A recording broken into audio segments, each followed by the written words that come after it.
Finally আজই রান্না আরম্ভ করে দিলাম। দেখুন, এই দেখুন ট্যাংরা মাছ। ট্যাংরা মাছে নুন হলুদ মাখিয়ে নিয়েছি। এই ট্যাংরা মাছ দিয়ে, লেবু দিয়ে, এই দেখুন সব রকম সবজি দিয়ে এই কড়া রেডি হয়ে গেছে।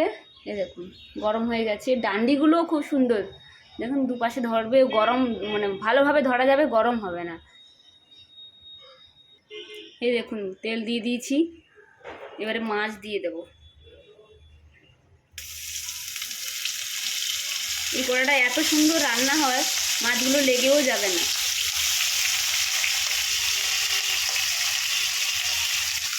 এই কড়াইতে রান্না করতে গেলে কিন্তু খুন্তি ইউজ করতে পারবেন না। এই দেখুন এটা কাঠের খুন্তি আছে, ওর মধ্যেই ওটাতেই আপনাকে ইউজ করতে হবে।